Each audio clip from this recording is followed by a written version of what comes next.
It's crossover time. It's the one y'all been waiting for. Titans, Jaguars, for all the marbles. We'll talk about it with Tyler Rowland from Tic Tac Titans, Locked On Titans, in just a second.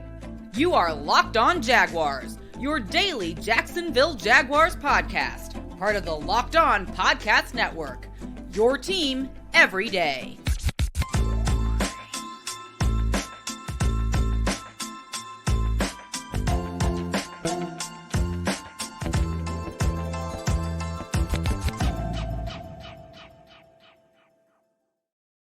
Football fans, as Tony said, it is time. The AFC South is on the line. So excited to break down this matchup on Crossover Thursday. Do want to let you guys know that today's Crossover Thursday is presented by our friends over at PrizePicks.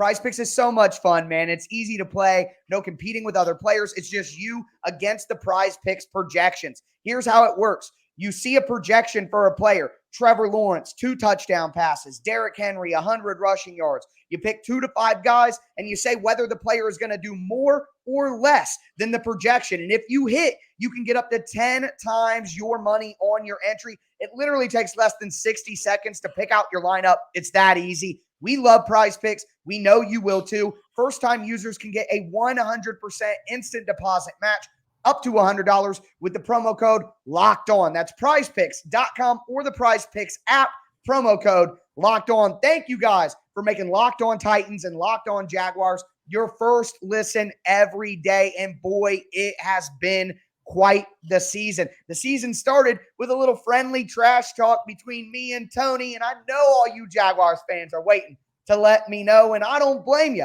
They've been playing great football. First thing I want to say, Tony, before we get into the big storylines for each team is, I said I thought Jacksonville would go 7-10. I thought the Jags would be better than the general consensus. So just take that into account, Jags fans. I thought the Titans would be better, but I didn't think Jacksonville would be bad either. Okay, so let's all just get that out there first. But number one, I'm going to kick it off with the storyline for the Titans, and it's, can Josh Dobbs, Astro Dobbs, win the biggest game of his entire life, shut up me, all the other non-Vols fans in the Titans fan base? Can Josh Dobbs, with actual starters around him this week, not against Dallas where Mike Vrabel punted on the game, can Josh Dobbs successfully pilot this Tennessee Titans group to a win? For me, I think it's going to be pretty difficult to do that with how hot Jacksonville is.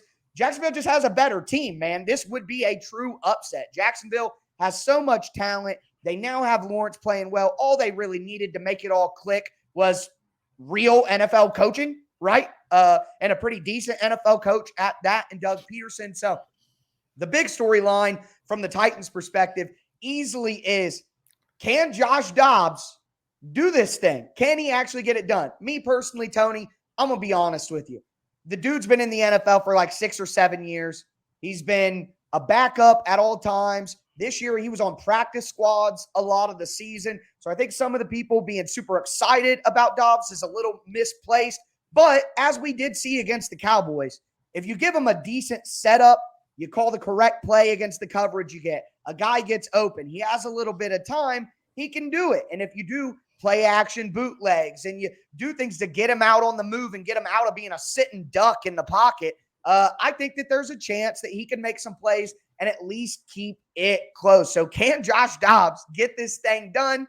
I have my doubts. I know a lot of Titans fans are optimistic, but that's obviously the big storyline. What about in Jacksonville? Let me tell you what the big storyline. The big storyline is, I'm recovering from being under the weather, right? So I told Tyler Rowland, I say, Tyler, when we come back, just start talking, right? Did I not tell you that, right? Yeah, 100%. And now he's laughing because I've been smiling this whole time if you're watching on YouTube, right? So I told Tyler Rowland, just start talking, right? Tyler Rowland talked for 4 minutes and 20 seconds, and I didn't say one word. And the reason why I didn't say one word is because I've been waiting to say these 3 words the entire time, because I knew if I gave him a chance with that microphone, what he was going to do is he's going to run and start talking about Josh Dobbs and talk about all of this other stuff. Yep. I've been waiting to say this to you all year. You ready? Yep. You damn right. and you know what? You damn right. You was damn right. That's the reality. I was damn right. That's right. You damn right. But look, man, seriously, It's for all the marbles. It's for everything. The storyline for me is the team that's the best team has to be the best team. And in football, Yes. sometimes that does not happen. Right. And there is a great equalizer in this, and there's two. It's Mike Vrabel, who can dial up stuff, and it's Derrick Henry. And those things go together defensively and with the running game. They could ugly this thing up to a point where it doesn't matter who's playing quarterback. They could actually play a little bit of the version of the 2017 Jaguars that didn't have a great quarterback, but had a guy at quarterback who was a gamer and had a coach who on the sideline does not give a damn, right? And a running back who's from this area, who everybody knows, who has a history of killing this team, right? All it would take is a little bit of a blend of that and the Jaguars to make some mistakes with ball handling. Once, if it gets that way, now it gets ugly. And then with a young team, some doubt starts to creep in, right? Right. So that's why I say the key for the Jaguars is you have to be who you are. You know who you are. You're the team with the best quarterback. You're the team with a coach who has won a Super Bowl, with a quarterback who wasn't as good as the one they have now. And you're a team that's won a whole bunch of games in a row playing a team that's lost a whole bunch of games in a row. Yes. You have to just be the best. Be the best representative of yourself when it counts the most. And I think if they do that, I think the Jags will make it a night to remember, and we'll give the Titans something to remember. And that's the time the Jaguars actually knock them off the top of the hill in the AFC South. Because I think what this will start for Jacksonville, if they win this, I think this starts a nice little run. This starts a run. Yeah. This starts a run through this division the way the Chiefs are running through theirs, and the way, I don't know if I can say the way New England, but pretty close the way the Colts ran through this division a long time ago with Peyton Manning. Yes. That's what this would start. And I think they just have, that's the key. The key for them, my key is for them, just be the best representation of yourself and you'll come out on top. Yeah, I think this means, and obviously but I think this means a lot to Jacksonville. Not just trying to be like, oh yeah, the Titans, but the Titans have been the boogeyman for the Jags. Even when the Mark Brunell Jags that year, who beat the Jags all 3 times, it was the Titans. It's like even when the Jags have a better team, somehow the Titans find a way to win. So I think, like you said, not only a big run into the playoffs, but if Jacksonville can get the Titans off their back and really be like, no, even though we're better, you're not doing this, it's ours now. I think it'll set off a domino effect that goes not only into the playoffs, but into the next 5 years where the Jags can have that dominant run like the Colts had with Peyton Manning, Andrew Luck. You know what I mean? The Jags have the roster talent, the coaching, and the quarterback, which is the most important part, to do that here. So I think this game right here means more than just this season and this playoffs. It's for the next 5 years for Jacksonville to finally kind of get over that Tennessee Titans hump. All right, we've talked about keys to victory. We want to talk about key matchups in segment number 2 here on Locked On Jaguars and Locked On Titans crossover. We'll do that in just a second. But first, I have to let you know that today's show is sponsored by BetOnline.net. BetOnline is your number one source for sports betting info, stats, news, and analysis. Get the latest odds and trends for every professional and amateur league out there. From pro football, the bowl season isn't quite over yet. They got one game to go. Basketball is in full swing, headed for the All-Star break. They've got it all at BetOnline.net. If you love sports podcasts, you can even find those at BetOnline as well. We're always the fastest and easiest way to get your betting info.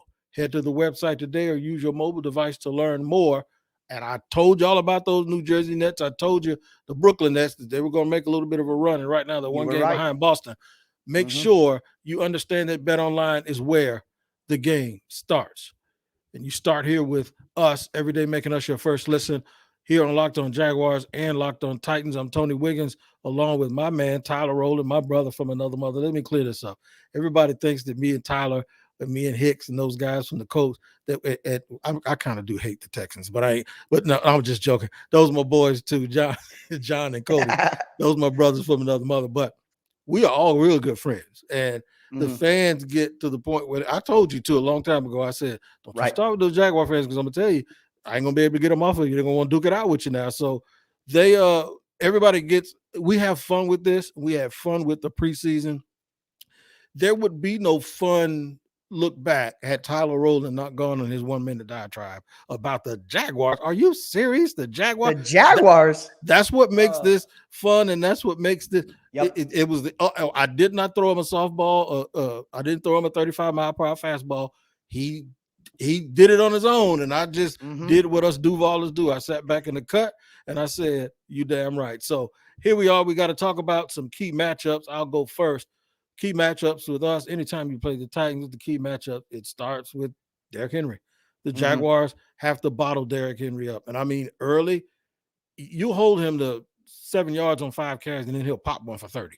You cannot allow him to do that. You have to make sure that you gang tackle, make sure that Shaquille Quarterman did a really good job earlier. He hit Derrick Henry and made him fumble. And I think he gave him a solid hit that you don't usually see. And it kind of reminded me of when Ray Lewis hit Eddie George back in the day. And the ball you're killing me today. No, it did. It reminded me of that. And I mentioned that to Doug Peterson. He smiled a little bit. I was wondering if that was the catalyst for the rest of the team is when, you go up and punch the bully in the mouth. You know what I'm saying? Right. And he bleeds. I think they have to do it again, Tyler. I think they have to let Derrick Henry know you're not going to beat us. And they have to tell Joshua Dobbs, okay, you're a rocket scientist, but now let me see how that translates to this football field. And I really do believe that the best chance the Jaguars have to win is to bottle up Derrick Henry early and often and make sure that other people understand that somebody else is going to have to beat them. Yeah, no, you're 100% right. And this kind of goes back to I found a better phrase for it now after we've been talking for a minute. That always happens to me when I do these shows. I'm like, I should have said that. But the Jags need to slay the dragon here, and Derrick Henry has been that. So it's like, it reminds me of the movie 300, where Leonidas, a leader of the 300, at the very end, cuts the face of the god Xerxes or whatever. When Derrick Henry fumbled like that, it was like, he bleeds. He does bleed. He is human. You know what I mean? And I think the Jags can use that to rally themselves and say, no, this guy's not putting 200 on us. This guy isn't. But look back, man. Henry had about 100 yards in that first quarter last time. The Jags forced 4 turnovers. But if you go back and watch the game, the Titans moved the ball relentlessly against Jacksonville. They just had 4 turnovers. Now, the big difference is Josh Dobbs, not Ryan Tannehill. But again, if Derrick Henry is doing that, and Derrick Henry rushes for 100 yards in the first quarter, that Josh Dobbs just got to say, here you go, big guy. Good luck. So you're 100% right. But for me, the big matchup other than that is the Titans defensive line. We talk about the equalizer on offense being Derrick Henry. You mentioned Mike Vrabel, but the manifestation of Mike Vrabel's impact is that defensive line. If the Titans with Jeffrey Simmons and Danico Autry can get out there and cause turnovers and pressure bust pipes. So if they can consistently get pressure on Trevor Lawrence and force him into mistakes or strip sacks in the pocket, the Titans are going to, in my opinion, I think the Titans need 3 turnovers to win this game, maybe even a defensive touchdown on one of those, because the offense needs short fields to have easy scoring up. Dobbs isn't going to lead 75, 80-yard drives down the field the whole way to score a bunch of touchdowns. It's just not going to happen. So not only do you take away opportunities from Jacksonville with turnovers, but you give easier opportunities to your offense. And those turnovers start with the defensive line. Now, I do want to mention, it looks like Christian Fulton may be back in this game, the Titans' #1 corner, and Amani Hooker, the Titans' #2 safety behind Kevin Byard. They may be back for this game. So not only can the Titans get pressure, but they have playmakers in the back end who can take advantage of maybe some inaccurate throws. I'm not saying the Titans are going to force those turnovers, but that's the only way that they're going to be able to make this game close. So the big matchup for me is looking at Danico Autry, Jeffrey Simmons, the Titans defensive line, and taking advantage of, I know there's been some injuries with Jacksonville on the offensive line. A guy like Brandon Scherf was a DNP, I believe, yesterday at practice. And left tackle Cam Robinson, isn't he on IR for the rest of the season now? Right. So the Jags have some holes in the offensive line that could set up for the Titans to take advantage of that with their talent up front. So I feel like there are little areas here where the Titans certainly can win. So I think you're 100% right. Stopping Derrick Henry for Jacksonville and the Titans defensive line finding ways to get pressure on Lawrence. Those are the 2 biggest, most important matchups in the entire game. We're going to talk some more keys to victory and give a score prediction, if you will. We'll do that in a third segment here on a crossover edition of Locked On Titans and Locked On Jaguars. Built Bar, man, that's what it's all about. It is all about Built Bar. If you haven't tried Built Bar, you're absolutely crazy, man, because I've been telling you about Built Bar for as long as I remember. Built Bar is so delicious, so good. And if you're looking for a delicious treat but don't want the fat and calories, then you gotta try a Built Bar. We just got through the holidays, and I know my goal is to eat a little healthier this year. If you're like me, where you want to eat healthier but don't want to compromise taste, then man, I've got the thing for you. You got to try Built Bar. With Built, healthy is actually tasty, and that's not always what you get. Seriously, they're delicious. They won't you won't think they're good for you if you're eating them. Perfect for you for your New Year's resolution if you make one. And they come in unbelievable flavors like churro, peanut butter brownie, and coconut almond. And now you don't need to wait around to get a box. For years, we've been talking about ordering your Built Bars at Built.com. Now you can get them at your local Walmart or Sam's Club. That's right. Head to your nearest Walmart today, walk to the pharmacy section, and grab yourself a box of Built Bars. You can pick up a 4-bar box of cookies and cream, double chocolate, or coconut puffs. It's your close to Sam's Club run in and grab a 13-bar. You heard what I said, a 13-bar box with our hit flavors, brownie, batter, and churro. You can thank me later. And we thank you now for joining us on Locked On Jaguars and Locked On Titans, making us your first listen. You can make your second listen to Locked On Sports Podcast, Locked On Sports Today with Peter Bukowski. 30 minutes, man. That's what you get. You're going to want more, but it's only 30 minutes with the biggest stories from around the world of sports with the use of local experts like us. And I'm sure he's going to have one of us on there after this week. I just got done recording with Pete for the show. Right. See, I'm jealous. So because you recorded with him, but I guarantee you he's going to want the winner of that game, and I'm going to be the one recording with him Sunday night. So here, make sure you like and subscribe wherever you get your podcast, the Locked On Sports Today show. That is absolutely it's wonderful, and it's wherever you get your podcast. It's also free on all platforms. All right. So early this year, my key to victory for the Jaguars is the same every week. Get off to a fast start. Let your defense play pass rush and coverage, and chase the quarterback, but make sure you don't get behind. That was absolutely blown out of the water. Every time they got behind, they came back and won the game over the last couple of months. So my little formula for them winning turned out to be generic, nothing to do about nothing, right? They went against the grain and started winning the game. They were behind 17-0 to the Raiders. They were down 27-10 to the Cowboys. They were down to against the Ravens. They came back and won every single one of those games. So the key for the Jaguars right now is to just never quit. Don't quit.